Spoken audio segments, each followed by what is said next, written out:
Hello friends, સ્વાગત છે તમારું મારી ગુજરાતી રસોઈ ટિપ્સ ચેનલમાં। તો આજે આપણે બનાવીશું ઝટપટ બનીને તૈયાર થઈ જાય તેવો પૌવા અને સોજીનો હેલ્ધી અને ટેસ્ટી નાસ્તો। તો ચાલો આપણે બનાવવાનું શરૂ કરીએ। તો પૌવા અને સોજીનો હેલ્ધી નાસ્તો બનાવવા માટે તમે અહીંયા જોઈ શકો છો મેં એક વાટકી જાડા પૌવા લીધા છે અને એક વાટકી અહીંયા સોજી લીધો છે। તો બંને વસ્તુને આપણે મિક્સર જારની અંદર લઈ અને પીસી લઈશું। તો જ્યારે પણ તમે આ રીતનો નાસ્તો બનાવો, તમારે જેટલી ક્વોન્ટિટીમાં તમે નાસ્તો બનાવવાના હોય તેટલી ક્વોન્ટિટીમાં તમારે અહીંયા પૌવા અને સોજીનું માપ તમારે સરખું રાખવાનું છે। તો મેં અહીંયા એક વાટકી પૌવા લીધા છે અને એક વાટકી સોજી લીધો છે। તો હવે આપણે તેની અંદર એક ચમચી જીરું ઉમેરીશું। હવે આપણે મિક્સર જારનું ઢાંકણ બંધ કરીને બધું સરસ પીસી લઈશું। તો બધું જ આપણે અહીંયા પીસી લીધું છે। તો હવે આપણે ચેક કરી લઈશું। તો તમે જોઈ શકો છો એકદમ સરસ રીતે અહીંયા પીસાઈ ગયું છે।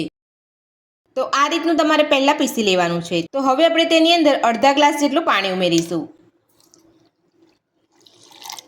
સાથે જ 2 ચમચી દહીં ઉમેરીશું, એક આદુનો ટુકડો ઉમેરીશું, 2 લીલા મરચાં ઉમેરીશું। આટલા મસાલા આપણે અહીંયા ઉમેરી અને બધું સરસ પીસી લઈશું। તો બધું જ આપણે અહીંયા પીસી લીધું છે। તો હવે આપણે ચેક કરી લઈશું। તો તમે જોઈ શકો છો એકદમ સરસ રીતે અહીંયા મિક્સ બધું થઈ ગયું છે અને મરચાં અને આદુ પણ સરસ પીસાઈ ગયા છે। તો તમે આ રીતે આ નાસ્તો બનાવશો ને તો તમારો ટાઈમ પણ બચી જશે અને તમારો નાસ્તો પણ ફટાફટ બનીને તૈયાર થઈ જશે। જો તમે અહીંયા પૌવા અને સોજીને તમે પીસીને એક વાસણની અંદર કાઢીને પછી પાણી ઉમેરશો તો તમારા પૌવાની અંદર ગાંઠા પડી જશે અને તમારે સમય પણ બહુ લાગશે। એટલે તમે આ રીતે બનાવશો ને નાસ્તો તો તમારો ફટાફટ નાસ્તો બનીને તૈયાર થઈ જશે। તો હવે આપણે પીસેલા ખીરાને એક વાસણની અંદર કાઢી લઈશું। તો બધું જ ખીરું આપણે એક વાસણની અંદર કાઢી લીધું છે। તો હવે આપણે જે મિક્સર જારની અંદર આપણે અહીંયા ખીરું બનાવ્યું હતું તેની અંદર થોડું પાણી ઉમેરીને બધું જ આપણે અહીંયા હલાવીને લઈ લઈશું।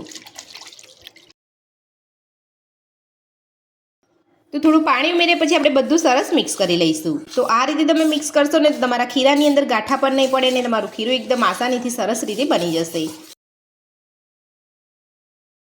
તો પાણી ઉમેરીને બધું જ આપણે અહીંયા સરસ મિક્સ કરી લીધું છે। તો હવે આપણે તેને ઢાંકણ ઢાંકીને 10 મિનિટ માટે રહેવા દઈશું।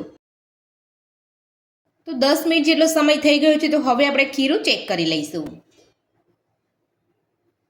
તો તમે જોઈ શકો છો પાણી સરસ રીતે સમાઈ ગયું છે અને સોજી અને પૌવા સરસ રીતે અહીંયા ફૂલી ગયા છે। એકદમ સરસ આપણું અહીંયા ખીરું બનીને તૈયાર છે। તો હવે આપણે તેની અંદર બાકી રહેલા મસાલા ઉમેરીશું। તો સૌથી પહેલાં આપણે અહીંયા ઝીણી સમારેલી ડુંગળી ઉમેરીશું। જો તમે અહીંયા ડુંગળી ના ખાતા હોય તો તમે સ્કીપ પણ કરી શકો છો। સાથે જ અહીંયા ઝીણા સમારેલા લીલા ધાણા અને આપણે અહીંયા મીઠા લીમડાના પાન છે એને પણ આપણે અહીંયા ઝીણા સમારીને લઈ લીધા છે। તો હવે આપણે બંનેને ઉમેરી લઈશું। નાની અડધી ચમચી આપણે રેડ ચીલી ફ્લેક્સ ઉમેરીશું, એક ચપટી ખાવાનો સોડા ઉમેરીશું, સ્વાદ પ્રમાણે મીઠું ઉમેરીશું। બધી વસ્તુને આપણે સરસ મિક્સ કરી લઈશું।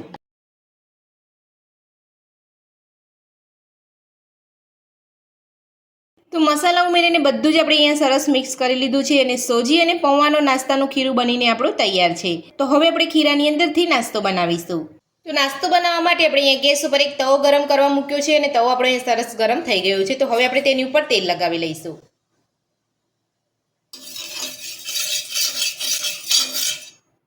તો હવે આપણે નાસ્તાનું ખીરું લઈ લઈશું।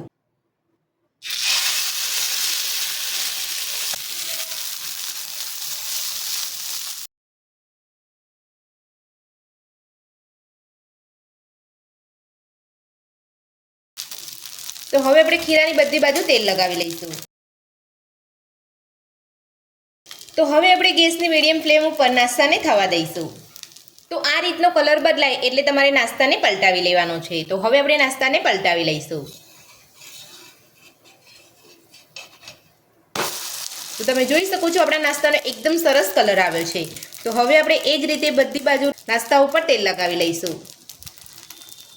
તો હવે આપણે નાસ્તાને બીજી બાજુ પણ થવા દઈશું। તો હવે આપણે નાસ્તાને બીજી બાજુ ફેરવી લઈશું। તો તમે જોઈ શકો છો બીજી બાજુ પણ આપણો નાસ્તો સરસ કૂક થઈ ગયો છે। ખૂબ ઓછા સમયની અંદર અને ઓછા તેલમાં આપણો નાસ્તો બનીને તૈયાર છે। તો હવે આપણે આ જ રીતે ગેસની મીડિયમ ફ્લેમ ઉપર બધો નાસ્તો બનાવી લઈશું। તો બહુ ઓછા સમયની અંદર સોજી અને પૌવાનો ટેસ્ટી નાસ્તો બનીને આપણો તૈયાર છે। તો તમે જોઈ શકો છો આપણો નાસ્તો એકદમ સોફ્ટ બનીને તૈયાર થયો છે। તો હું તમને એક નાસ્તો તોડીને બતાવી દઉં છું। તો ખાવામાં એકદમ ટેસ્ટી અને આપણો સોફ્ટ નાસ્તો બનીને તૈયાર છે. તો સોજી અને પૌવાનો ટેસ્ટી નાસ્તો બનાવવાની રીત તમને મારી કેવી લાગી મને કોમેન્ટ બોક્સમાં કોમેન્ટ કરીને જરૂરથી જણાવજો.